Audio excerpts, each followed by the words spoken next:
Hey guys, welcome to the AR podcast. मैं हूं आपकी गेस्ट एंड होस्ट नामिका। और आज हम बात करने वाले हैं एक बड़े ही इंटरेस्टिंग टॉपिक के साथ, जिसका नाम है stage fear. Yes, you heard it right. Stage fear जो कि हमें बचपन से सताता है। बचपन से नहीं, जब से हम कॉलेज जाने लगे या स्कूल जाने लगे, स्कूल से है ये हमारे साथ चलता आ रहा है। ठीक है, तो आज हम उसी के साथ बात करने वाले हैं, जैसे कि आपने थंबनेल वीडियो के टाइटल में और थंबनेल पे देख लिया होगा। तो चलिए शुरू करते हैं। तो आज मैं बताऊंगी कि मैंने मेरा स्टेज फियर कैसे ओवरकम किया। मैं तो एक एवरेज स्टूडेंट थी भाई, ऐसी बच्ची थी क्लास में जो ना बिल्कुल मतलब चुपचाप सी रहती है, एवरेज है ना, तो पढ़ाई में इतनी अच्छी है कि वो टॉपर कैटेगरी में ही आती है, और ना ही वो ऐसी बच्ची है कि जो स्पोर्ट्स में अदर थिंग्स में अच्छी हो। ऐसा भी कुछ नहीं था मेरे साथ। ठीक है, मैं ना जस्ट एक नॉर्मल बच्ची थी, चुपचाप रहती थी, एवरेज, एक क्लास के कोने में बैठी रहती थी। वो कहते नहीं है कि ना यार इस बच्चे का पता नहीं क्लास में है भी या नहीं है, मतलब ऐसे ही गुमनाम। तो ना मैं भी ऐसे ही थी। और हमारे स्कूल में क्या होता था कि ना एक ऐसे बारी लगाते थे टीचर्स कि रोल नंबर वाइज आज इसको थॉट बोलनी है, कल इसको, कल इसको। पर ना पहले जब 9 10 तक मैं आई ऐसा कुछ नहीं हो रहा था। 9th के बाद हमारे टीचर्स ने ऐसा स्टार्ट किया था, क्योंकि हमारी क्लास टीचर थी ना, वो चेंज हो चुके थे। तो पहले के जो क्लास टीचर थे वो सिर्फ उन्हीं टॉपर्स बच्चों को ही आगे रखते थे कि यार सिर्फ हमें ना टॉपर्स बच्चों को ही आगे रखेंगे, एंड हम ना बाकी जो बच्चे हैं उन पे ध्यान नहीं देते थे कि यार उन्हें भी आना चाहिए। और हमें भी क्या था यार, हम भी बस थे बस अपना कि अच्छा सही है भाई, इनको ही आगे रख रहे हैं, हमें क्या ही मतलब है, हम बस अपने आए हैं, पढ़े हैं, गए स्कूल, गए खाना खाया, ऐसे रिसेस में खेले, बातें वगैरह की और आ गए, बस इतना ही था। तो बस हमें भी कोई टेंशन नहीं थी कि यार हमें स्टेज फियर है या फिर हम स्टेज पे कैसे बोलेंगे। इतना कौन सोचता है यार, जब तुम 9 10 के बच्चे हो। तो मेरे को भी नहीं था इतना। तो ना फिर क्या हुआ कि जैसे 9 10 में आने के बाद ना हमारी क्लास टीचर्स ने स्टार्ट किया कि यार हम ना क्या करते हैं, रोल नंबर वाइज ना बच्चों से स्टेज पर बुलवाते हैं थॉट्स। अब ऐसे ऐसे करके सभी बच्चों की बारी आती गई। तो एक दिन मेरी बारी आई। तो अब फिर उस दिन मेरे को ना भयंकर वाला डर लगा कि यार ये क्या होगा, अब मैं कैसे बोलूँगी स्टेज सबके सामने, इतने सारे लोग होंगे, इतने सारे बच्चे होंगे, टीचर्स होंगे, वो क्या सोचेंगे और मैंने कुछ गड़बड़ कर दिया तो ना ऐसा थॉट वगैरह मेरे दिमाग में आ रहे थे। तो एक रात पहले से थॉट्स वगैरह की प्रिपरेशन करते हैं कि आगे जाके असेंबली में भी बोलना है। तो फिर मैं ऐसे ही बैठी थी और मैंने ना थॉट जो सिलेक्ट की थी ना वो भी बिल्कुल एक लाइन की थी, बिल्कुल एक लाइन की। तो फिर मैं गई अगले दिन प्रिपेयर करके अपनी वो एक लाइन की थॉट, जो की थी कुछ, अभी मेरे को रिमेम्बर नहीं है, वो बहुत थी एक, मतलब बहुत, हाँ एक एक याद है। हाँ यही बोली थी मैंने, शायद अभी याद आई। हाथ ठंड में दिमाग घमंड में काम नहीं करता। अब तुम बताओ यार ये क्या थॉट है, मेरे को ना समझ नहीं आ रहा मैंने ये क्यों बोला है, पता नहीं। हाँ पर ना उस टाइम पे ना ये थॉट इतनी वायरल थी, इतनी वायरल थी कि क्या बताऊँ। हर तीसरा बच्चा क्लास के ये बोला जाता है, हाथ ठंड में दिमाग घमंड में काम नहीं करता। हम भी चल पड़े इस थॉट के साथ। ठीक है यार, रिपीट हो जाएगी, ऐसा तो हमारे स्कूल में कोई रूल था नहीं कि है ना रिपीट नहीं होनी चाहिए थॉट, हमने ना रिपीट कर देते ना। मैं गई, मैं स्टेज पे गई, मैंने ये थॉट बोली और फटाफट उधर से भाग आई। ना अच्छे से थैंक यू वगैरह किया ना और कुछ, और मैं जस्ट भाग आई। मेरे को था बस भाग ले, तो यहाँ से भाग ले भाग ले भाग ले। तो मैं गई और मैं चुपचाप जाके अपनी लाइन में, क्लास वाली लाइन में जाके बैठ गई। तो ऐसे ही चलता रहा, बस 9 10 में ऐसे ही निकाल दिया। एक बारी क्लास में रोज रोज किसकी बारी लगती है। एक बार ये सिस्टम स्टार्ट हुआ था कि रोल नंबर वाइज जाना है, उसके बाद बंद। मैं कहा भाई वाह सही है, खुश होगी मैं। तो अगली बात फिर यहाँ तक 10 तक मेरा स्टेज फियर ना वैसा का वैसा था। मेरे को पता चल गया था कि स्टेज तो नहीं बना मेरे लिए, क्योंकि मेरे को डर लगता था जब ये जाती थी कि मैं घबरा रही हूँ और पूरा पसीना पसीना हो रही हूँ और ऐसा सा घबरा रही हूँ, मेरे हाथ ट्रबल कर रहे हैं। तो ऐसा कुछ होता था। तो फिर क्या हुआ कि जैसे ही मैं 10th किया, मैंने 10th के बाद हमारा जो स्कूल था ना वो हाई स्कूल था, और उसमें ना वो नहीं था, 10th के बाद 11th 12th क्लासेस नहीं थी। तो फिर मैंने 10th के बाद अपना स्कूल चेंज किया और मैं 11th क्लास में नए स्कूल में आ गई। तो अपना नए स्कूल में क्या था कि कोई किसी को जानता नहीं है यार। तो मैं भी ये था कि ना मैंने 10th क्लास में एक ना लाइन पढ़ी थी, अभी वहाँ पे कोरोना हो चुका था, तो उसमें बैठे बैठे ऐसे ही एक लाइन पढ़ रही थी, बुक में थी कि first impression is the last impression. तो मैंने भी अपने दिमाग में वो लाइन बिठा ली थी कि भाई अब मैं नया स्कूल चेंज कर रही हूँ, नए स्कूल में जा रही हूँ, तो मैं भी क्या करूँगी, मेरा इम्प्रेशन ना अच्छा बनाऊँगी। पिछले स्कूल में जो रहा वो रहा, अब की बार ना मैं अच्छा करूँगी। तो फिर मैं गई वहाँ पे, मैंने अच्छे से पढ़ाई वढ़ाई स्टार्ट की और धीरे धीरे करके ना पढ़ाई स्टडी लेवल ना मेरा इंक्रीज़ हो गया था। पता नहीं, मैं भी अभी सोचती हूँ यार तूने ऐसा भी किया था यार, कैसे पढ़ी होगी, बट हाँ पढ़ी मैं।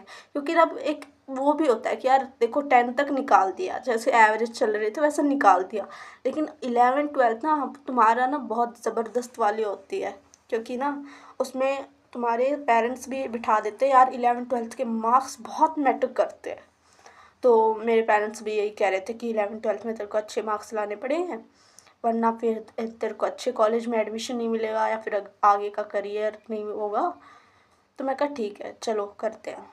तो मैं ऐसे ही 11 12 में गई और वहाँ पे अच्छी सी पढ़ने लगी और अच्छा चल रहा था। तो वहाँ पे स्टेज फेयर का क्या था, वहाँ पे ना हमारे जो पिछले स्कूल था उससे भी अच्छी असेंबली होती थी यार, उससे भी अच्छी असेंबली, प्रॉपर तरीके से प्रेयर हो रही है।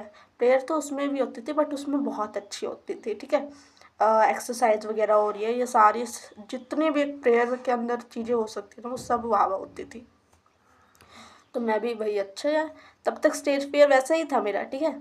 तो फिर एक दिन क्या हुआ कि उस स्कूल में क्या था कि हम ना ऐसे हाउसेस को बांट देते थे कि ये हाउस ये हाउस ये हाउस और ये हाउस, उनके सबके हेड गर्ल हेड कैप्टन हैं, तो ऐसे बनाए हुए थे। तो उनको ना काम दिया हुआ था कि तुम्हें ना हर क्लास से बच्चा पकड़ के लाना है, कि हर क्लास से एक बच्चा होना चाहिए और है ना वो थोट बोलना चाहिए, लेकिन हर दिन अलग बच्चा होना चाहिए, ये नहीं है कि तुम सेम ही बच्चे से थोट वगैरह बुलवा रहे हो। तो ऐसे किया, हमारी क्लास में भी एक हेड गर्ल थी, तो उसने फिर ऐसे क्लास में बारी लगा दी कि एक दिन वो होगा, एक दिन वो बोलेगा, एक दिन वो। तो फिर ऐसे ऐसे करके मेरी बारी आ गई। तो मैं कहा अरे यार फिर से वही बारी आ गई भाई, अब मैं कैसे बोलूँगी। तो हमारी ना एक टीचर थी कॉमर्स वाली, मैंने कॉमर्स चूज़ किया था, तो वो बोले कि बेटा कोई नहीं अनामिका बोल देना, हाँ तुम डर क्यों रहे हो। तो मैम ने थोड़ा मोटिवेट किया, मैं कहा ठीक है बोल देंगे। तो मैं चली गई स्टेज पे। तो ना उस स्कूल में क्या था कि उस स्कूल में ना अब हिंदी में होती थी प्रेयर्स, ज़्यादातर हिंदी में होती थी। हिंदी में ही ऐसे आदरणीय अभिभावकगण और पता नहीं क्या क्या आदरणीय अध्यापिक अध्यापिकाएँ ऐसे कुछ बोलते थे। तो मैं कहा अच्छा सही है भाई, यहाँ पे ऐसे होता है। पर ना वो होता है ना कि एक तुम्हारी हैबिट बन जाती है कि उधर तुम इंग्लिश में बोल रहे थे इधर हिंदी में, तो मेरे मुँह से ना इंग्लिश में ही निकल गया कि respected teacher sir and ma'am, और ये सारा मैंने इंग्लिश में बोला। और उसके बाद मैंने हैव ए नाइस डे करके ख़त्म करके और मैं फटाफट वहाँ से भाग आई। पर उस दिन मैंने बहुत फटाफट फटाफट तेज तेज से बोला, वैसे ही सेम जो वहाँ किया था। मैं कहा ठीक है, आके बैठी। फिर मैं गई मैम के पास, मैंने बोला मैम कैसा बोला, ऐसे पूछ लेते हैं। मैं बोली मैम कैसा बोला, ठीक था क्या। तो मैम बोली हाँ अच्छा तो था, पर जो दूसरी वाली मैडम है ना उनको पसंद नहीं आया। वो बोली कि यार इसने ना बहुत फटाफट बोला और ठीक तो बोली थी, लेकिन है ना बहुत फटाफट था। और ये तो वो होता है ना कि यार अपने तक थी तब तक ठीक था, लेकिन एक फिर होता है कि यार दूसरा ये बोल रहा है, तूने कितनी प्रिपरेशन की थी, इतना अच्छे से मन से बोला था। मैंने सोचा था कि यार इस स्कूल में ऐसा नहीं होगा और अच्छा होगा। तो मैंने भी ठान लिया भाई, ऐसा थोड़ा ना चलेगा, ईगो पे आ गई अब तो ये, कि भाई ईगो पे आने के बाद तो भाई इंसान क्या कुछ नहीं करता, ठीक है। तो मैंने भी ठान लिया भाई, ऐसे थोड़ा ना, मैम ने ऐसे कैसे बोल दिया कि ठीक ठाक था, मैंने इतनी मेहनत की थी, ऐसे कोई वैल्यू नहीं है। तो अब क्या हुआ कि ना मेरे को ये बैठ गई बात कि ना मेरे को ना स्टेज फियर अपने ये ओवरकम करना ही करना है, मेरे को ना आगे रहना ही रहना है सब चीज़ों में। तो अब जब भी न्यूज़ वगैरह हो रही है, मैं हमेशा अपना नाम आगे दे रही हूँ, मैं बोल रही हूँ, मैं न्यूज़ बोल रही हूँ, मैं न्यूज़ बोल रही हूँ, मैं थॉट बोल रही हूँ, या फिर कोई भी ऐसे वगैरह कोई भी फंक्शन हो रहा है मैं कुछ ना कुछ बोल रही हूँ, बस कैसे कैसे ऐसे ऐसे मैंने 2 3 बार किया। और उसके बाद मैंने सोचा नहीं था, बट जो नेक्स्ट हेड गर्ल थी ना वो मेरे को ही बना दिया गया। मैं कहा वाह, यहाँ से यहाँ पहुँच के वाह भाई सही है। पर ना थोड़ा उसमें ना आसान नहीं था, क्योंकि जो बीच की जर्नी थी जब मैं बोलना स्टार्ट करी थी, तो उसमें क्या हो रहा था कि मैं बहुत बार फंबल कर रही हूँ बोलते टाइम कि यार ऐसे प्रोनाउंसिएशन अच्छी है या नहीं, गैप्स दे रही हूँ बीच में या नहीं दे रही, ज़्यादा तेज़ तो नहीं बोल रही हूँ, लोगों को समझ आ रहा है या नहीं आ रहा है, इस टाइप से मैं अपना देख रही थी। अब एक ट्रिक तो जो होती है, फ़ोन तो है ही अपने पास, तो एक ट्रिक मैंने भी अपना रखी थी कि यार मिरर के सामने जाओ खड़े होकर और अपने आप से बोलो, ऐसे बातें करो। मैं कहा ठीक है, ऐसे करती और फिर जाती और अगले दिन स्कूल में बोल के आ जाती स्टेज पर। तो ऐसे ऐसे करके हेड गर्ल मेरे को बना दिया, मैं बहुत खुश। अब मेरा काम क्या था, अब मैं दूसरों को थॉट्स वगैरह बोल के देती थी कि तेरे को बोलना है, अभी नेक्स्ट तेरे को जाना है स्टेज पे, अब ऐसे ऐसे। तो वहाँ से क्या हुआ कि ऐसे बोलते बोलते ना उस स्कूल में ना फेमस मैं पर्टिकुलरली हो गई थी न्यूज़ के लिए, क्योंकि मैं बहुत अच्छी न्यूज़ बोलती थी। तो ना उधर मैं न्यूज़ के लिए बहुत फेमस थी कि यार अनामिका बोलती है न्यूज़, इसके लिए मेरे को एक फिर प्राइज़ भी मिला था। तो ऐसे ही फिर क्या हुआ, एक दिन एक गेस्ट को आना था हमारे स्कूल में, कुछ फंक्शन वगैरह था। तो वो गेस्ट आई और उन्होंने मतलब उनको अगले दिन आना था, तो उसके लिए स्कूल में बहुत सारी प्रिपरेशन चल रही थी। मैं कहा ठीक है, अच्छी बात है। तो जिन मैम ने पहले मेरे को बोला था ना यार ठीक ठाक बोला, अच्छा नहीं बोला ये वो, वही सेम टीचर मेरे पास आती है एंड बोलते हैं अनामिका। मैं कहा यस मैम। बोले कि तेरे को ना ये थॉट है, ये पैराग्राफ है, ये जीके क्वेश्चन है, ये सब पूछना है। मैं कहा या मेरे को तो बोली हाँ तेरे को। मैम मैं ना फिर मेरे को ना तब ये हो गया था यार, जो मैडम मेरे को ये बोल रहे थे कि यार तू अच्छा नहीं बोलती है, ठीक है, वो खुद आके तेरे को बोल रही है कि तेरे को ये बोलना है कल कॉलेज में। मैं कहा वाह ये तो बहुत सही हो यार। मैं खुश थी पूरी।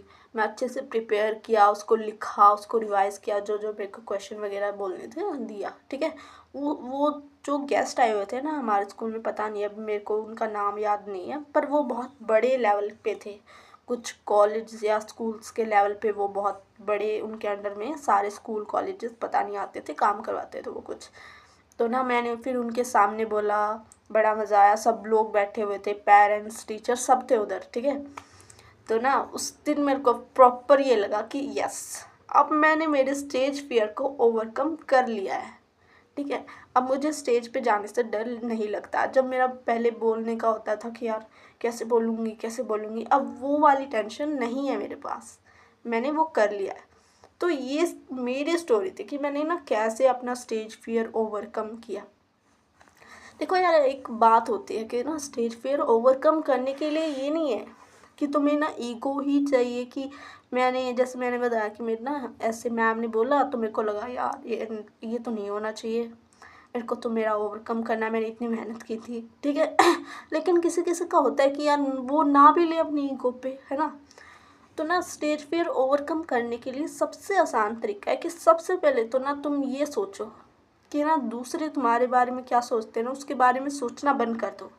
पता है मेन रीज़न क्या था कि मैं क्यों नहीं बोल पा रही थी पहले स्टेज पे? उसका कारण यही था यार कि मैं ये सोच रही थी, जैसे ही मैं स्टेज पे जा रही थी मैं ये सोच रही थी सबसे पहले कि यार जो दूसरे हैं वो मेरे बारे में क्या सोच रहे होंगे, पता नहीं मैं अच्छा बोल रही होंगी या ना बोल रही होंगी। पर जब मैंने दूसरों से पूछना चालू किया, जैसे टीचर ने तो बता दिया, लेकिन जब मैंने स्टूडेंट्स से पूछा तो वो स्टूडेंट मेरी बहुत अच्छी तारीफ़ कर रहे थे, बोल रहे थे दीदी आपने बहुत अच्छा बोला। इवन छोटी छोटी क्लासेस के बच्चे आके भी बोल रहे थे दीदी आपने बहुत अच्छा बोला, दीदी आपने कैसे बोला, हमें भी बता दो, हमें भी सिखा दो। तो एक ना वो प्राउड होता है मोमेंट। तो ऐसे ही मैं बोल रही हूँ कि अगर आपको भी स्टेज फियर ओवरकम करना है ना, तो सबसे पहले तो ये छोड़ दो यार कि इतना सामने वाले तुम्हारे बारे में क्या सोच रहे होंगे, या फिर तुमने कैसे कपड़े पहने, या फिर वो क्या सोच रहे होंगे कि तुम कैसे लग रहे हो, तुम कैसे बात कर रहे हो।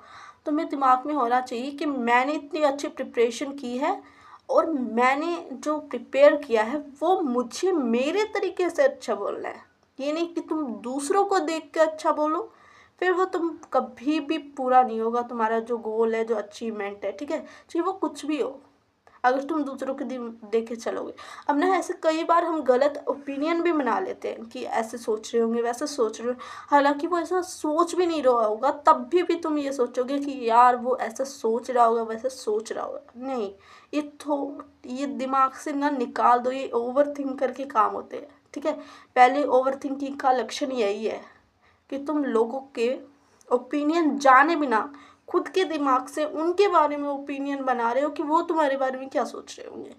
तो स्टेज रूल ओवरकम करने का फर्स्ट रूल यही है। काफ़ी लोगों में होता है कि यार वो हर चीज़ में टॉप करे होंगे। हमारे ना एक बार क्या हुआ था, हमारे जो टीचर है, हमारे जो सर थे असेंबली में, जो हमारे प्रेयर्स वगैरह करवाते थे, तो वो बताते थे कि यार उनके ना कोई रिलेटिव में कोई लड़की है जो कि बहुत अच्छी थी, बहुत टॉपर काइंड की स्टूडेंट थी वो। अच्छे से उसे सब बढ़िया सब कुछ करना आता था, खेल में आगे, स्पोर्ट्स में आगे, टॉपर भी है, पढ़ाई भी अच्छी करी है, सब कुछ अच्छा करी है। पर एट द एंड जब प्रेजेंटेशन बारी आई देने की स्टेज पे, वहाँ पे वो क्या हुई, पीछे हट गई, क्योंकि ना उसे डर लग रहा था, उसे स्टेज फियर था। अब तुम सोचो कि यार हम इनपरफेक्ट बंदे को स्टेज फियर हो सकता है, तो ऐसा बिल्कुल नहीं है। जो परफेक्ट जिन्हें तुम समझते हो ना बड़े बड़े, उन्हें भी स्टेज फियर होता है यार। उन्हें भी, अगर तुम्हारा कोई फेवरेट यूट्यूबर है, कोई फेवरेट पर्सन है ना, तो उससे पूछना यार, उसे भी स्टेज फियर हो सकता है। एक्सट्रोवर्ट लोग जो होते हैं ना, उनको हम सोचते कि यार इन्हें तो क्या ही स्टेज फियर होगा, बट सीरियसली मैंने बहुत सारे ऐसे लोगों को देखा है जो कि ग्रुप में ऐसे ही बांटते फिर रहे हैं, ज्ञान दे रहे हैं, बातें कर रहे हैं अपने आराम से, और मैं देख रही हूँ कि वाह वाह भाई वाह, ये तो पूरा बंदा स्टेज में भी एक्सपर्ट होगा, कम्युनिकेशन भी अच्छी होगी, बट जब वो स्टेज पे जाता है तो यार पता ही नहीं लगता यार ये बंदा कभी एक्सट्रोवर्ट भी हुआ करता था। ऐसा लगता है जैसे वो स्टेज पे गया ही नहीं है, उसके मुंह से कुछ निकला ही नहीं है, वो ऐसे ही पूरा बंद, उसका मुंह ही नहीं खुल रहा उधर। तो ऐसा नहीं होता कि स्टेज फियर सिर्फ इंट्रोवर्ट लोगों को होता है, या फिर स्टेज फियर में सिर्फ वही लोग आते हैं जो कि चुपचाप एवरेज काइंड के होते हैं। नहीं, स्टेज फियर किसी को भी हो सकता है। बस ना हमें इसमें प्रैक्टिस करने की ज़रूरत है, सही गाइडेंस, बोलने की प्रैक्टिस, बस इतना इतना करने की ज़रूरत है। बस गाइस, आज की वीडियो यहीं पर ख़त्म होती है, इतना ही था।